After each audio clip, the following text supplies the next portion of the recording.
Oh. What's up, everyone? Today we'll be talking about aperture. So stay tuned so you can learn what the lens can see without light. Wait, can you see anything?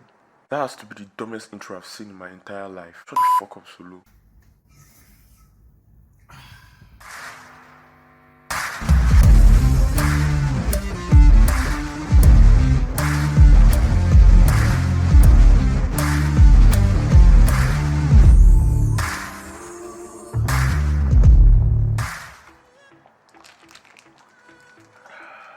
Okay, so what is aperture?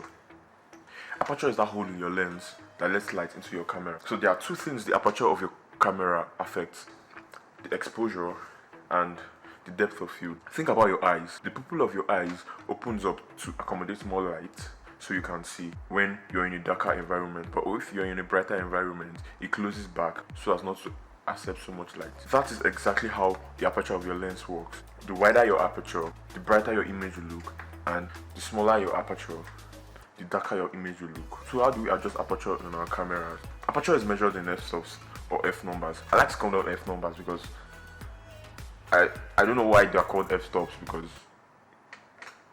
I don't know who wants to stop f's. Anyways, the aperture is measured in f-stops or f-numbers.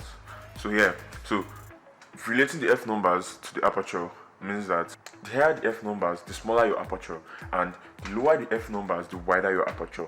That's basically how it is. So basically, if you take your f-stops from f2.8 to f22, it means that your aperture is going to be smaller.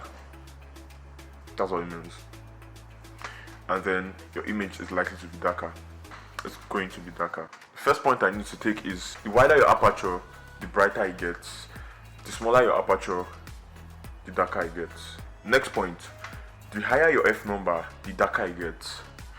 The lower your f number, the brighter it gets. So let's move to depth of field. I told you in the beginning of this video that aperture affects two things in your camera. It affects the exposure, and we've talked about the exposure. That's why I told you that the wider your aperture, the brighter your image, and the smaller your aperture, the darker your image. So that's how it affects exposure. So now, how does aperture affect depth of field? Can you see that picture behind me? It's not in focus.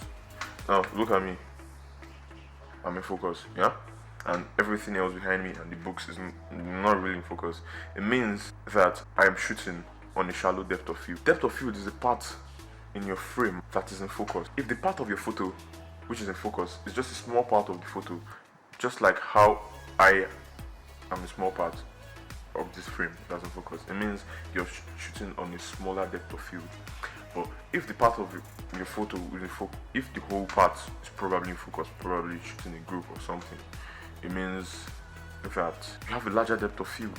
So now that you know what depth of field is, how does aperture affect depth of field? Basically, the wider your aperture, the shallower the depth of field, and the smaller your aperture, the larger the depth of field. So I'm still trying to say that the higher your f number, the larger the depth of field, and the lower your f number, the smaller the depth of field. So basically, if you're shooting at f2.8 or f1.8, you're going to have a shallow depth of field. But if you're shooting at f22, you're going to have a larger depth of field. So that is how aperture affects depth of field. So for a quick recap, remember that the wider your aperture,